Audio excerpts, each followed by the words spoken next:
Liu Kang, you're back. Any luck finding a suitable location? Yes, Master Raiden. It took some time, but I found an ideal location for our new home. That's excellent news. Good work, Liu Kang. Then let us go. Raiden walks over to Liu Kang and puts his hand on his shoulder. He then raises his arm to teleport, but nothing happens. Raiden has forgotten that he's but a mortal now. Clearly embarrassed, he puts his arms down slowly, and then he shakes his head in disappointment. This will take some time to get used to. How embarrassing. Worry not. We both will have to adjust to our new lives. I'm not able to teleport just yet. Hold on tight, Master Raiden. I'll get us there as soon as I can. At one point, I was the Thunder God and protector of Earthrealm. Now I'm but a simple mortal. Sorry to be a burden, Liu Kang. Master Raiden, you could never be a burden to me. You rescued me as a child and raised me. Whatever you need, I am here. I would have never made it this far without your help. It may feel uncomfortable at first, but try to bear with it for now. Liu Kang and Raiden arrived at the location, and for the first time since the merge of the past and future, they could finally breathe easily. Now that Raiden knew what needed to be done, they had a goal, but before that they would need a place to rest. This is quite the location. I didn't think we'd find such a suitable spot. This is a great place to make a home. I was surprised as well. Perhaps luck hasn't abandoned us yet. It shouldn't take long for me to make a new home for us from the surrounding trees. You know, Liu Kang, I may not be a god, but I'm not some weak old man just yet. I shall assist you. I meant no disrespect. Raiden, forgive me. I know, Liu Kang, but I have no intention of being a burden to you. Now, shall we begin? Liu Kang began clearing the trees, tossing them in a pile. He then started cutting and shaving the bark off the trees with a sharp blade he fashioned. Meanwhile, Raiden measured each log carefully and started laying down the foundation. The cabin began to start taking shape. Neither of them had any building experience, so it wasn't perfect, but a home is a home.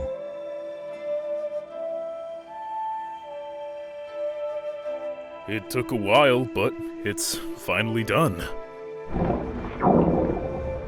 I think I'm experiencing what you mortals call hunger.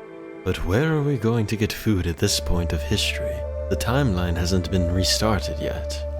During the fight with Kronika, there were dinosaurs she would call on, so I'm sure there are some we could hunt for food.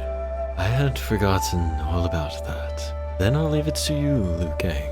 After building this home, I'm sore all over. I think I will rest for a while. Raiden makes his way inside the log cabin. Meanwhile, Liu Kang decides to return to the spot where he fought Kronika. Her shattered remains were still there. He decides to completely incinerate them for safe measure. Finally alone, for the first time, his mind drifts to thoughts of Kitana and his fallen friends. What was the point to all this, Kronika? You played with mortal lives, bended them to your will an insurmountable amount of times. And look where it got you. In my memories, I can see my death in multiple timelines, and how it affected Raiden, Kung Lao, and Kitana. My friends, my comrades, would all be gone, and I'd be the one to grieve all of you. I miss them already. I'm sure if you were here, Kung Lao, you would tell me I need to kick back and relax, and not be so serious. Sonya and Johnny would probably be fighting, and Major Jax would be trying to calm everyone down. And Kitana, I wonder if I wasn't the chosen one, and you weren't the Princess of Edenia, would we have a future together? Though it has been only days since we've met, in my previous life, I can see it clearly. It feels like we've known each other for an eternity. Perhaps there is a timeline where I accepted your offer to be your king, and we enjoyed growing old together. It would seem it was not meant to be in this one. I don't know if I'll get to see any of the versions of my friends I fought alongside with. But one thing I do know is that it was my honor to call you my friends. I promise to make everything we fought for right, so that your sacrifices were not in vain. Liu Kang destroys a giant rock and grabs the biggest piece, which he plants into the ground. He begins carving out a message for his friends. After finishing, he sits crisscross and begins to say a prayer for his fallen friends. A distant roar snaps him back to reality.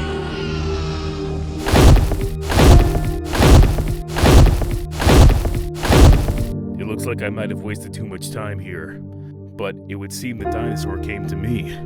I should dispatch it quickly and hurry back to Raiden. He must be starving right now. Liu Kang quickly dispatches the Rex and hurries back home. Raiden, now awake, had a campfire going. He begins to prepare the meat, cutting the skin clean off with a sharp knife he fashioned from one of the T-Rex's bones. As he begins cooking, he noticed there was a newly dug canal. Raiden seems to have been busy while he was gone. I hope I didn't keep you waiting long. I see you found a water source. Where is it coming from? Ah, yes.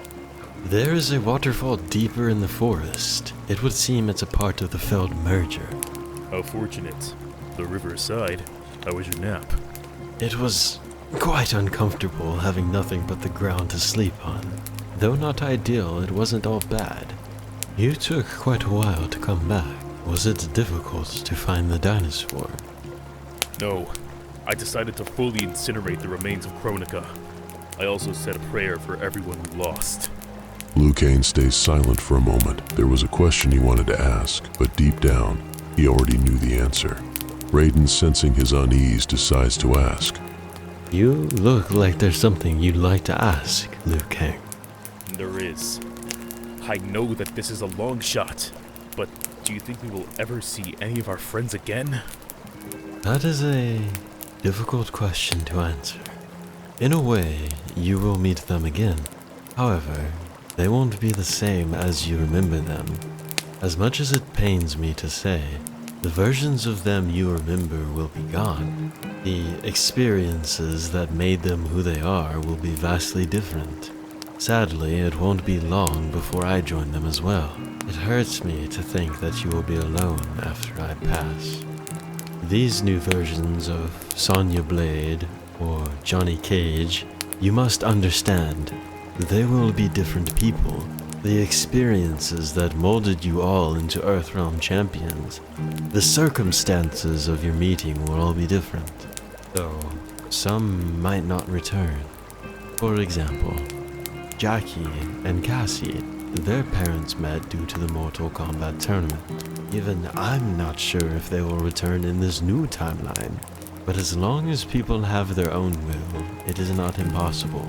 However, that's far into the future. For now, let's control what we can, Liu Kang. I think I knew that. I just hoped maybe there was a chance. But you are right. That is a problem for the future. It will be up to you to lead me and the warriors of the next era. Trust in your training and everything you have learned. I have the utmost faith you'll do a fine job, Liu Kang. Your words honor me, Master Raiden. Looks like the food is ready. Let us eat. I'm quite interested in my first time eating. Come now, Liu Kang. Let us enjoy this meal you've made. Liu Kang spent the majority of the meal teaching Raiden the proper way to eat food. But Raiden was stubborn and wanted to figure it out on his own, which led to him burning his tongue when he tried to eat a piece of T-Rex meat right off the grill. For the first time, Liu Kang and Raiden were able to relax and just enjoy the night. With no world-ending threats to face, they laughed the night away. After dinner, Raiden and Liu Kang decide to turn in for the night. As Liu Kang lays down, he can't push the thoughts of the new era out of his head. He tried not to think about it, but it just made him think about Katana instead. He couldn't stop thinking about the fact that the Katana he knew wouldn't be the same. The thought of it seemed impossible for him to come to terms with. If only there was a way he could have saved her. She didn't leave his thoughts throughout the night. Why does fate seem always to conspire against us? To deny us life's simple pleasures. He began having visions of her weeping in his past life as she hears the news of his passing. If many timelines sprung from one, and we were both part of it, then you are mine. He hears a familiar voice but can't seem to pinpoint the person it belongs to. He looks out the window and realizes it's morning now. Raiden is still asleep as his snores fill the log cabin. Liu Kang decides some early morning meditation might help ease his mind.